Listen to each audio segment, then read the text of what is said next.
Hello friends, good evening. എല്ലാവർക്കും നമസ്കാരം. American president Donald ട്രംപിന്റെ അമേരിക്കൻ അഡ്മിനിസ്ട്രേഷന്റെയും പ്രധാന പ്രശ്നം റഷ്യയാണോ ചൈനയാണോ ഇന്ത്യ.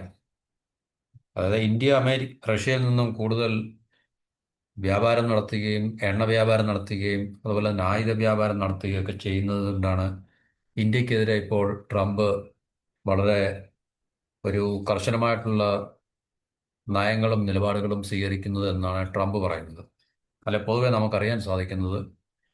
കാണുവാൻ സാധിക്കുന്നത് അങ്ങനെയുള്ളൊരു നിലപാടിൻ്റെ അടിസ്ഥാനത്തിലാണ് ട്രംപിൻ്റെ ഈ പോളിസി ഷിഫ്റ്റ്, ടാരിഫ് വാറായാലും അല്ലെങ്കിൽ അതുപോലുള്ള ഭീഷണികളൊക്കെ തന്നെ ട്രംപ് മുഴക്കുന്നത് ഇതിൻ്റെ അടിസ്ഥാനത്തിലാണ് പറയുന്നത്.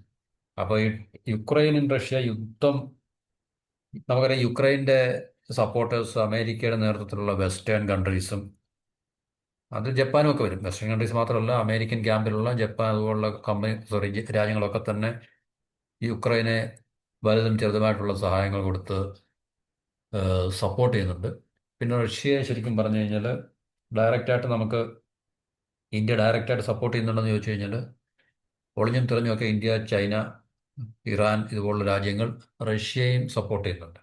പ്രത്യക്ഷമായിട്ട് അല്ല, യുദ്ധമുഖത്ത് അല്ലെങ്കിൽ അമേരിക്കയും മറ്റ് സഖ്യകക്ഷികളൊക്കെ യുക്രൈനെ ഡയറക്റ്റായിട്ട് വാറിൽ സപ്പോർട്ട് ചെയ്യുന്നുണ്ട്, ആയുധങ്ങൾ കൊടുത്തും അല്ലെങ്കിൽ വാർ ഫണ്ടിങ് നടത്തിയൊക്കെ തന്നെ. പക്ഷേ റഷ്യയെ ഇന്ത്യയിലും ചൈനയിലും ഡയറക്റ്റായിട്ട്, പ്രത്യേകിച്ച് ഇന്ത്യ ഡയറക്റ്റായിട്ട് അവരുടെ വാറിനെ നമ്മൾ ഫണ്ട് ചെയ്യുന്നതായിട്ട് നമുക്ക് പ്രത്യേകിച്ച് ഇൻഫർമേഷൻ ഒന്നുമില്ല. പക്ഷെ ട്രംപ് പറയുന്നത് യുദ്ധത്തിന് ശേഷം റഷ്യയിൽ നിന്ന് ഇന്ത്യ വാങ്ങിക്കുന്ന എണ്ണയുടെ അളവ് കൂടുകയും വർദ്ധിക്കുകയും കൂടുതൽ ഡിസ്കൗണ്ടഡ് റേറ്റിൽ റഷ്യ എണ്ണ ഓഫർ ചെയ്യുന്നുണ്ട്. ഇന്ത്യ ഇപ്പോൾ രാജ്യങ്ങൾക്ക് അത് കൂടുതൽ വാങ്ങി കൂട്ടുവാനും സാധിക്കുന്നു. അപ്പോൾ അത് ശരിക്കും പറഞ്ഞാൽ റഷ്യയാണ് യുക്രൈനെ ഇൻവേഡ് ചെയ്തത് അല്ലെങ്കിൽ ആക്രമിച്ചത്. അപ്പോൾ അങ്ങനെയുള്ള റഷ്യയെ കൂടുതൽ സഹായിക്കുന്നതിന് തുല്യമാണ് ഇന്ത്യയും ചൈനയൊക്കെ തന്നെ റഷ്യയിൽ നിന്ന് എണ്ണയും അല്ലെങ്കിൽ എനർജിയും ആയുധങ്ങളും ഒക്കെ വാങ്ങിക്കുന്നത് എന്നാണ് ട്രംപ് പറയുന്നത്. അപ്പോൾ ശരിക്കും പറയുന്നത് റഷ്യയെ സപ്പോർട്ട് ചെയ്യുന്നത് കൊണ്ടാണോ ഇന്ത്യയെ ഇപ്പോൾ ട്രംപ് ടാർഗറ്റ് ചെയ്യുന്നത് എന്നുള്ളതാണ് നമ്മളുടെ ചോദ്യം. അതിനകത്തിൽ ഒരു അതൊരു വസ്തുതയാണെങ്കിൽ തന്നെയും അതിൻ്റെ മറ്റൊരു വശം എന്ന് പറഞ്ഞു കഴിഞ്ഞാൽ, നമ്മളിപ്പം എനർജിയുടെ കാര്യം എടുത്ത് നോക്കിക്കഴിഞ്ഞാൽ, അതായത് ഇന്ന് ഗ്ലോബലി എല്ലാ രാജ്യങ്ങളും ഒരുപോലെ ഉപയോഗിക്കുന്നതാണ് ക്രൂഡ് എനർജി, ക്രൂഡ് ഓയിൽ. ആ എനർജി ഒരു രാജ്യത്തിനെ സംബന്ധിച്ച് രാജ്യത്തിൻ്റെ ഏറ്റവും പ്രധാനപ്പെട്ട ഒരു പിന്നെ റോ മെറ്റീരിയലാണ്, വിഭവമാണ്. ഒട്ടുമിക്ക രാജ്യങ്ങളും അത് ഇമ്പോർട്ട് ചെയ്യുകയാണ്. എന്നുവെച്ചാൽ മറ്റ് രാജ്യങ്ങളിൽ നിന്നും, അതായത് ഓയിൽ എക്സ്പോർട്ടിംഗ് ആയിട്ടുള്ള ഓയിൽ പ്രൊഡ്യൂസ് ചെയ്യുന്ന, ഓയിൽ എക്സ്പോർട്ട് ചെയ്യുന്ന രാജ്യങ്ങളിൽ നിന്ന് വളരെ കുറച്ച് മാത്രമുള്ള രാജ്യങ്ങളിൽ നിന്നും ബഹുഭൂരിഷം വരുന്ന രാജ്യങ്ങൾ ഇത് ഇമ്പോർട്ട് ചെയ്തിട്ടാണ് അവരുടെ ആവശ്യങ്ങൾ നടത്തുന്നത്. ഇപ്പം ഇന്ത്യയുടെ ഏകദേശം ആവശ്യത്തിൻ്റെ 80% മുകളിൽ ഇന്ത്യ ഇമ്പോർട്ട് ചെയ്യുകയാണ്, അത് ഇറക്കുമതി ചെയ്യുകയാണ് എണ്ണ എന്ന് പറഞ്ഞു കഴിഞ്ഞാൽ.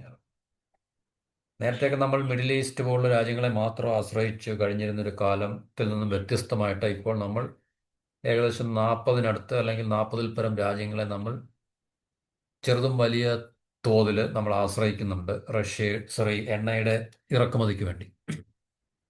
ഇപ്പോൾ നമ്മൾ ഏറ്റവും കൂടുതൽ എണ്ണ ഇറക്കുമതി ചെയ്യുന്നത് റഷ്യയിൽ നിന്നാണ്, പ്രത്യേകിച്ച് റഷ്യ യുക്രൈൻ യുദ്ധത്തിന് ശേഷം.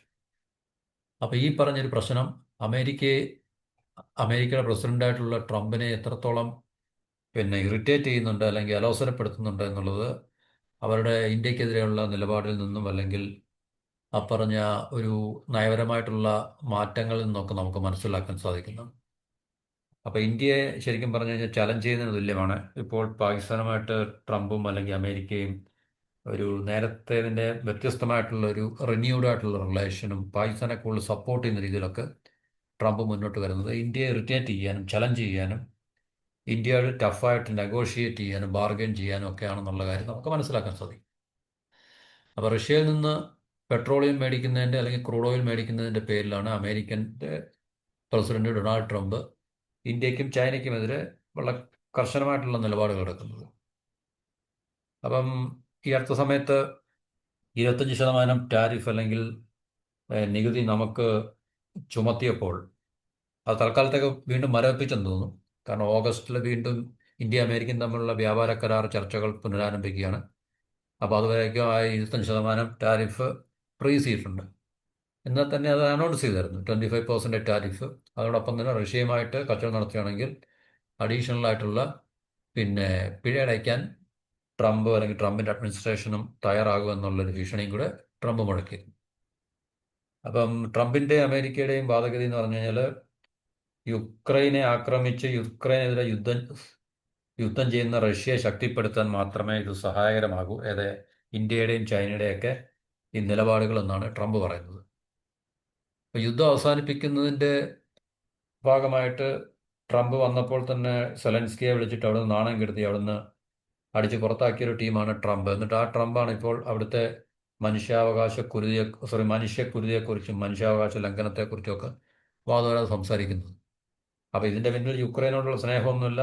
കാരണം നമ്മൾ ഇതുവരെ കാണാത്ത പ്രസിഡന്റുമാരിൽ നിന്ന് വ്യത്യസ്തമായ ഒരു പ്രസിഡന്റാണ് ട്രംപ് എന്ന് പറഞ്ഞു കഴിഞ്ഞാൽ. വളരെ ഓപ്പണായിട്ട് വളരെ ബ്ലണ്ടായിട്ട് അദ്ദേഹത്തിൻ്റെ ബിസിനസ് താല്പര്യങ്ങളെ മൈക്കിൻ്റെ മുമ്പിലും അല്ലെങ്കിൽ പ്രസിൻ്റെ മുമ്പിലും ഒക്കെ തന്നെ അല്ലെങ്കിൽ ഇൻ്റർവ്യൂസിൻ്റെ മുമ്പിലൊക്കെ തന്നെ തുറന്നടിച്ച് സംസാരിക്കുന്ന ഒരു വ്യക്തിയാണ് ട്രംപ് എന്ന് പറഞ്ഞു കഴിഞ്ഞാൽ. അല്ലെങ്കിൽ ഇനിയൊരു യുദ്ധം നിർത്താൻ വേണ്ടി റഷ്യയെ സമ്മർദ്ദത്തിലാക്കുമെന്ന ഒരു തന്ത്രമാണോ ട്രംപ് സ്വീകരിച്ചിരിക്കുന്നതെന്ന് നമുക്ക് അറിയത്തില്ല. പക്ഷേ എന്തൊക്കെ തന്ത്രങ്ങൾ പ്രയോഗിച്ചിട്ടും സമ്മർദ്ദ തന്ത്രങ്ങൾ പ്രയോഗിച്ചിട്ടും റഷ്യയ്ക്ക് മുമ്പിൽ ഒരു സ്വാധീനം ഉണ്ടാക്കിയെടുക്കാൻ അല്ലെങ്കിൽ റഷ്യയുടെ മേലൊരു സ്വാധീനം ഉണ്ടാക്കിയെടുക്കാൻ ട്രംപിനോ അമേരിക്കയ്ക്കോ ഇതുവരെ സാധിച്ചിട്ടില്ല എന്നുള്ളതാണ് നമുക്ക് മനസ്സിലാക്കാൻ കഴിയുന്നത്. അപ്പോൾ പുടിനെ പരിധിയിൽ നിർത്തുക, പുടിൻ്റെ സ്വാധീനം കുറയ്ക്കുക, അങ്ങനെ യുക്രൈനുമായിട്ടുള്ള യുദ്ധം അവസാനിപ്പിക്കുക എന്നൊക്കെയായിരുന്നു ട്രംപിൻ്റെ പ്രധാന ലക്ഷ്യങ്ങൾ. പക്ഷേ അതൊന്നും ഇതുവരെ വിജയം കണ്ടില്ല എന്നുള്ളതാണ് ഒരു യാഥാർത്ഥ്യം. കാരണം പുടിനും റഷ്യയും യാതൊരു രീതിയിലുള്ള സ്വാധീനത്തിനും വഴങ്ങുന്നില്ല എന്നുള്ളത് ആണ് അതിന് പ്രധാനപ്പെട്ട ഒരു കാരണവും ട്രംപിനെ ഇറിറ്റേറ്റ് ചെയ്യാനുള്ള ഒരു പ്രധാന കാരണവും അത് തന്നെയാണ്. അപ്പോൾ റഷ്യയെ സംബന്ധിച്ച് അവരുടെ പ്രധാന വരുമാന മാർഗം എന്ന് പറഞ്ഞാൽ എനർജി, അതുപോലെ തന്നെ ആംസ്, ആയുധങ്ങൾ. ഈ രണ്ട് കാര്യങ്ങളാണ് റഷ്യക്ക് ഏറ്റവും കൂടുതൽ അവരുടെ എക്കോണമിയിലൊക്കെ വരുമാനം ഉണ്ടാക്കി കൊടുക്കുന്നത്. അപ്പം റഷ്യയിൽ നിന്ന് ഏറ്റവും കൂടുതൽ എനർജി പർച്ചേസ് ചെയ്യുന്നത്, അതിൽ ആയുധവും പർച്ചേസ് ചെയ്യുന്നത് ഇന്ത്യ. എനർജി പർച്ചേസ് ചെയ്യുന്നത് ചൈന, ഇന്ത്യ, ടർക്കി പറഞ്ഞ രാജ്യങ്ങളാണ്. ഇന്ത്യ നല്ലൊരു പ്രധാന ആയുധങ്ങൾ വാങ്ങുന്ന ഒരു രാജ്യമാണ് റഷ്യയിൽ നിന്നും. കാരണം ഇപ്പോഴും ഇന്ത്യ ഏറ്റവും കൂടുതൽ ആയുധങ്ങൾ വാങ്ങുന്നത് റഷ്യയിൽ നിന്നാണ്. അതുകൊണ്ട് ആംസ് ട്രേഡിൽ ഇന്ത്യയും റഷ്യയും തമ്മിൽ നല്ലൊരു ബെറ്റർ ആയിട്ടുള്ള, അല്ലെങ്കിൽ റഷ്യയുടെ ഏറ്റവും ഒരു നമ്പർ 1 കസ്റ്റമറാണ് ഇന്ത്യ ആംസിൻ്റെ കാര്യത്തിൽ, ആയുധങ്ങളുടെ കാര്യത്തിൽ. അതുപോലെ തന്നെ എനർജിയുടെ കാര്യത്തിലും ചൈന, ഇന്ത്യ ഇങ്ങനെ മാറിയും മറിഞ്ഞു ഒന്നാമതും രണ്ടാമതുമായിട്ട് നിൽക്കുന്നുണ്ട്. പക്ഷേ ചൈനയാണിപ്പോൾ, അത് കഴിഞ്ഞ് രണ്ടാമത് ഇന്ത്യ, മൂന്നാമത് ടർക്കി. ഈ രാജ്യങ്ങളാണ് റഷ്യയിൽ നിന്ന് പ്രധാനമായിട്ട് എണ്ണ വാങ്ങുന്ന ആദ്യത്തെ 3 രാജ്യങ്ങൾ. 2023 റഷ്യയെ ബഹിഷ്കരിക്കുക എന്നുള്ളത് യൂറോപ്യൻ യൂണിയൻ്റെ ഒരു തീരുമാനമായപ്പോൾ റഷ്യയുടെ കയറ്റുമതി യൂറോപ്യൻ യൂണിയനിലേക്കുള്ള അല്ലെങ്കിൽ യൂറോപ്പിലേക്കുള്ള റഷ്യയുടെ കയറ്റുമതി, പ്രത്യേകിച്ച് എനർജി ഇതുപോലുള്ള കാര്യങ്ങളൊക്കെ വൻതോതിൽ കുറവുണ്ടാകും. അതിൻ്റെ ശേഷം റഷ്യയിൽ നിന്ന് എണ്ണ വാങ്ങുന്ന ഏറ്റവും വലിയ രാജ്യമായിട്ടുള്ളത് ചൈനയാണ്. ഇപ്പോൾ ചൈന കഴിഞ്ഞാൽ ഇന്ത്യയാണ് 2ാം സ്ഥാനത്തുള്ളത്. 21,950 കോടി ഡോളറിൻ്റെ വ്യാപാരമാണ് റഷ്യയും ചൈനയും തമ്മിലുള്ളത്. 2ാം സ്ഥാനത്തായിട്ടുള്ള ഇന്ത്യ 13,340 കോടി ഡോളറിൻ്റെ ഇടപാടും, ടർക്കി ഏകദേശം 900 അല്ലെങ്കിൽ 900 കോടി ഡോളറിൻ്റെ എണ്ണ ഇടപാടുകൾ റഷ്യയുമായിട്ടുണ്ട്. യൂറോപ്യൻ യൂണിയൻ്റെ ഭാഗമായിട്ടുള്ള ഹംഗറിയും ഒക്കെ തന്നെ റഷ്യയിൽ നിന്ന് എണ്ണ ഇറക്കുമതി ചെയ്യുന്നുണ്ട് എന്നുള്ളൊരു വസ്തുതയും കൂടെ നമുക്ക് ഇതിനോടൊപ്പം മനസ്സിലാക്കാൻ സാധിക്കും. അപ്പോൾ റഷ്യയുടെ എണ്ണയ്ക്ക് ഇത്ര പ്രിയം ഈ രാജ്യങ്ങൾ വാങ്ങിക്കൂട്ടുന്നത് കാരണം അമേരിക്കയെ മേടിക്കുന്നുണ്ട്, ഡയറക്റ്റായിട്ടല്ലെങ്കിലും ഇൻഡയറക്റ്റായിട്ടും ഒക്കെ തന്നെ അമേരിക്ക റഷ്യയുടെ എണ്ണ മേടിക്കുന്നുണ്ട്, യൂറോപ്യൻ രാജ്യങ്ങളൊക്കെ തന്നെ.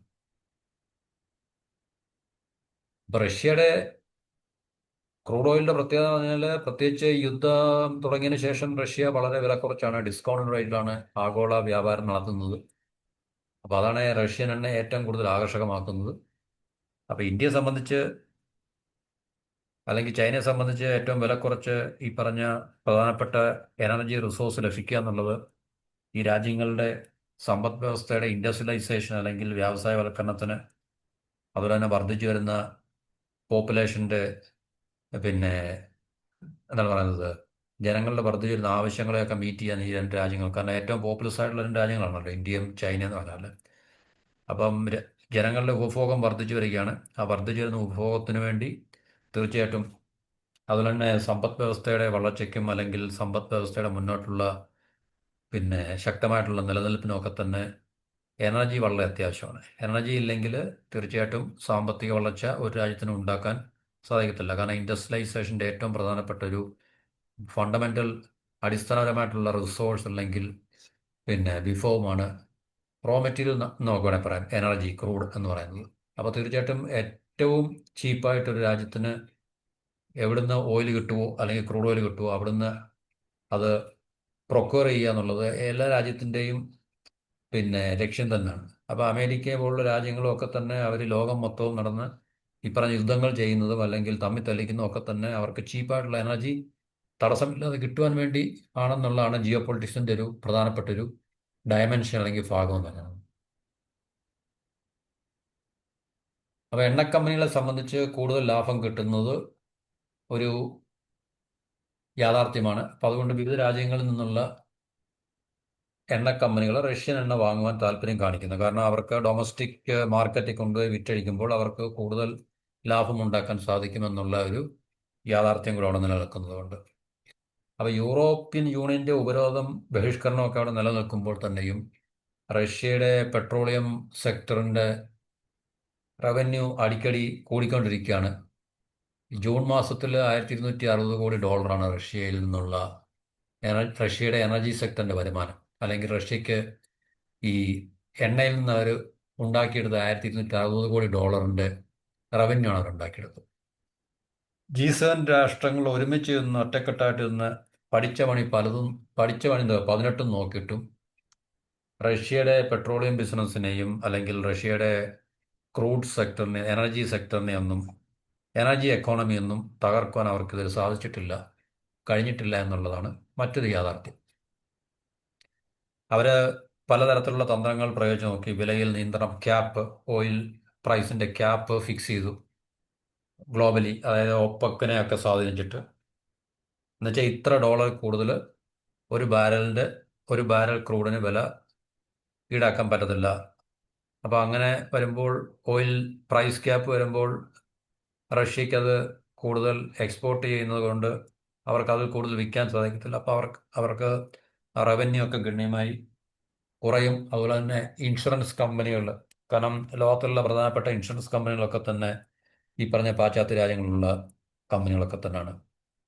അപ്പോൾ അവരുടെ മേൽ സമ്മർദ്ദം ചെലുത്തിയിട്ടുമൊക്കെ തന്നെ റഷ്യയുടെ മുന്നോട്ടുള്ള ആ ഒരു യാത്രയെ തടയുവാനോ അല്ലെങ്കിൽ റഷ്യൻ എനർജി എക്കോണമിയെ സെക്ടറിനെ തകർക്കുവാനോ ഒന്നും പാശ്ചാത്യ രാജ്യങ്ങൾക്ക്, അമേരിക്കൻ നേതൃത്വത്തിലുള്ള പാശ്ചാത്യ രാജ്യങ്ങൾക്ക് കഴിഞ്ഞില്ല എന്നുള്ളത് മറ്റൊരു യാഥാർത്ഥ്യമാണത്.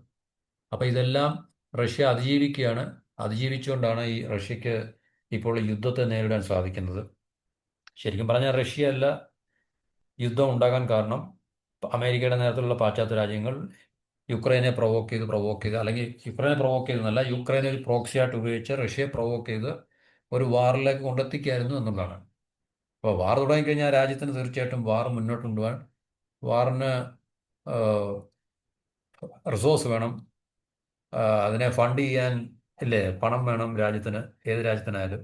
അപ്പോൾ അവരുടെ റിസോഴ്സിനെ അന്താരാഷ്ട്ര മാർക്കറ്റിൽ വിറ്റഴിക്കുക എന്നുള്ളതാണ് അതിനകത്തിൽ ഏറ്റവും പ്രധാനപ്പെട്ട കാര്യം. അപ്പം അന്താരാഷ്ട്ര മാർക്കറ്റിൽ അമേരിക്കയും യൂറോപ്യൻ യൂണിയനും ഒക്കെ റഷ്യക്കെതിരെ, അല്ല റഷ്യക്ക് മേൽ ഉപരോധവും ബഹിഷ്കരണവും ഒക്കെ അവർ ഡിക്ലെയർ ചെയ്തുകൊണ്ട് റഷ്യക്ക് ഈ പറഞ്ഞ സാധനങ്ങളൊന്നും തന്നെ, പ്രധാനപ്പെട്ട ഓയിലും ഗ്യാസും ഒന്നും അന്താരാഷ്ട്ര മാർക്കറ്റിൽ സുഗമമായിട്ട് വിറ്റഴിക്കാൻ സാധിച്ചില്ല. അപ്പം ഈ സാങ്ഷനെയൊക്കെ ഭയപ്പെടാതെ അതിനെയൊക്കെ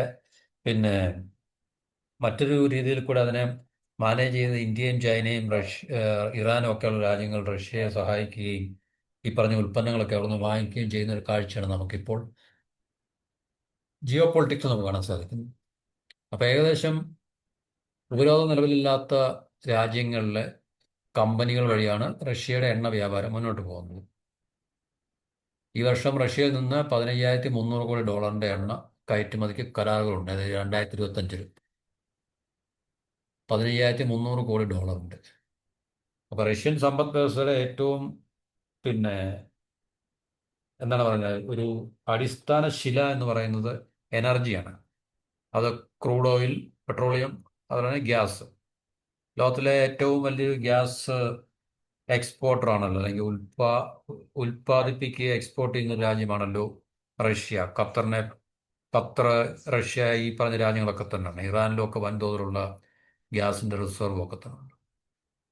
അപ്പോൾ എനർജി സെക്ടർ അല്ലെങ്കിൽ എനർജി എക്കോണമിയിൽ നിന്ന് കിട്ടുന്ന, അതുപോലെ ആംസ് എക്കോണമിയിൽ നിന്ന് കിട്ടുന്ന, ആയുധ വ്യാപാരത്തിൽ നിന്ന് കിട്ടുന്ന ഈ രണ്ട് മേഖലകളാണ് റഷ്യൻ സമ്പദ് വ്യവസ്ഥയുടെ പ്രധാന ഒരു അടിസ്ഥാന ഫണ്ടമെന്റൽ എന്താണ് പറയുന്നത്, പില്ലാസ് എന്ന് പറഞ്ഞാൽ തൂണുകൾ, നെടുംതൂണുകൾ എന്ന് പറഞ്ഞാൽ.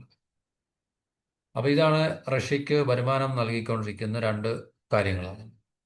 അപ്പോൾ ഇതിനെ തടസ്സപ്പെടുത്തി കഴിഞ്ഞാൽ, അല്ലെ ആ എക്കോണമിയെ, റഷ്യയുടെ ആ ആംസ് എക്കോണമി അതുപോലെ തന്നെ എനർജി എക്കോണമിയെയും തകർത്തു കഴിഞ്ഞാൽ തീർച്ചയായിട്ടും റഷ്യക്ക് യുക്രൈനെതിരെയുള്ള യുദ്ധം തുടരാൻ സാധിക്കത്തില്ല. അങ്ങനെ റഷ്യ അടിയറവ് പറയും എന്നുള്ളൊരു പ്രതീക്ഷയൊക്കെയായിരുന്നു അമേരിക്കയ്ക്കും പാശ്ചാത്യ രാജ്യങ്ങൾക്കും. പക്ഷെ അതൊന്നും കാര്യമായിട്ട് സംഭവിച്ചില്ല. അത് പ്രായോഗികമാക്കാൻ അവർക്ക് കഴിഞ്ഞില്ല. റഷ്യ ഓരോ ദിവസം കഴിയുന്നതും ശക്തി പ്രാപിച്ചു വരികയാണ്. അവരുടെ സമ്പദ് വ്യവസ്ഥയ്ക്കൊന്നും പ്രത്യേകിച്ച് സാരമായിട്ടുള്ള പരിക്കുകളൊന്നും ഇതുവരെ പറ്റിയിട്ടില്ല. അതിന് കാരണം ഇന്ത്യയും ചൈനയും ഇറാനും ഒക്കെയാണെന്നാണ് ട്രംപിന്റെ അമേരിക്കയുടെ ഒക്കെ വാദഗതി അല്ലെങ്കിൽ അവകാശവാദം. അപ്പോൾ അതുകൊണ്ടാണ് ഇന്ത്യക്കെതിരെയും ചൈനയ്ക്കെതിരെയൊക്കെ, പ്രത്യേകിച്ച് ഇന്ത്യക്കെതിരെ ശക്തമായിട്ടുള്ള കർശന നടപടികൾ എടുക്കുവാൻ ട്രംപ് മുതിരുന്നതും, അല്ലെങ്കിൽ അങ്ങനെയുള്ള നയപരമായിട്ടുള്ള മാറ്റങ്ങൾക്ക് തയ്യാറാകുന്നതും ഇന്ത്യയും ചൈനയൊക്കെ തന്നെ റഷ്യയെ വളരെ സ്ട്രോങ് ആയിട്ട് സപ്പോർട്ട് ചെയ്യുന്നുണ്ടാണ് എന്നുള്ളതാണ്. റഷ്യയുടെ കറൻസിയായിട്ടുള്ള റൂബിളിന്റെ മൂല്യം പിടിച്ച് നിർത്തുന്നതിലും, അതുപോലെ തന്നെ ആയുധങ്ങൾ ഉൾപ്പെടെയുള്ള ഉൽപ്പന്നങ്ങൾ വാങ്ങുന്നതിലും റഷ്യയുടെ പ്രധാന കരുത്ത് ഈ കയറ്റുമതിയാണ്. അപ്പം ആയുധങ്ങൾ വാങ്ങണമല്ലോ യുദ്ധം ചെയ്യാൻ വേണ്ടി. കാരണം ഇപ്പം റഷ്യയുടെ ഒരു യുദ്ധം ചെയ്യുന്ന ഒരു രാജ്യമായതുകൊണ്ട് തീർച്ചയായിട്ടും ആഭ്യന്തരമായിട്ട് അവർക്ക് വേണ്ടത്ര ഉൽപ്പാദനം നടത്താൻ സാധിക്കത്തില്ല. അപ്പം വെളിയിൽ നിന്നൊക്കെ, ഈവൻ ചൈന, ഇന്ത്യ, ഇറാൻ ഇതുപോലുള്ള രാജ്യങ്ങളിൽ നിന്നൊക്കെ അവർക്ക് പല ആയുധങ്ങൾ വാങ്ങിക്കേണ്ടി വരും. അപ്പോൾ ആയുധങ്ങൾ വാങ്ങിക്കാൻ പൈസ കൊടുക്കണം. പൈസ വേണമെങ്കിൽ അവർക്ക് ഈ പറഞ്ഞ കയറ്റുമതി അവർക്ക് അതിനകത്തൊരു തടസ്സമില്ലാതെ മുന്നോട്ട് പോയാൽ പറ്റത്തുള്ളൂ. ഏതായ ഓയിലിൻ്റെയും ഗ്യാസിൻ്റെയും ഒക്കെ തന്നെ. ഇപ്പോൾ റഷ്യക്ക് ആംസ് ഒന്നും എക്സ്പോർട്ട് ചെയ്യാൻ കഴിയില്ല, കാരണം യുദ്ധത്തിലായതുകൊണ്ട്. അതുകൊണ്ട് ആംസിൽ നിന്നുള്ള വരുമാനം ഇപ്പോൾ അവർക്കില്ല. പിന്നുള്ളത് എനർജി സെക്ടറിൽ നിന്നുള്ള വരുമാനമാണ് പ്രധാനമായിട്ടും. അപ്പോൾ അതിന് തടയിടുക എന്നുള്ളതാണ് അമേരിക്കയുടെയും യൂറോപ്യൻ യൂണിയൻ്റെയൊക്കെ പിന്നെ ഒരു തീരുമാനമോ അല്ലെങ്കിൽ അവരുടെ താല്പര്യമാണ്. പക്ഷേ അത് കാര്യമായിട്ട് ഇതുവരെ വർക്കൗട്ട് ആയില്ല. ഇന്ത്യയും ചൈനയും പോലുള്ള രാജ്യങ്ങൾ സ്ട്രോങ് ആയിട്ട് റഷ്യയെ സപ്പോർട്ട് ചെയ്തുകൊണ്ട് കൂടുതൽ, പതിവിലും വിപരീതമായിട്ട് കൂടുതൽ എണ്ണ റഷ്യയിൽ നിന്ന് വാങ്ങിച്ചത് കൊണ്ടും റഷ്യക്ക് ഈ പറഞ്ഞ ഒരു യുദ്ധം മുന്നോട്ട് കൊണ്ടുപോകുവാനും അവരുടെ എക്കോണമിയെ എക്കോണമിക് സാമ്പത്തികമായിട്ടുള്ള തകർച്ച ഉണ്ടാകാതെ അതിനെ പിടിച്ചു നിർത്താനൊക്കെ തന്നെ അവർക്ക് സാധിച്ചത് ഈ ഒരു കാരണം കൊണ്ടാണ്.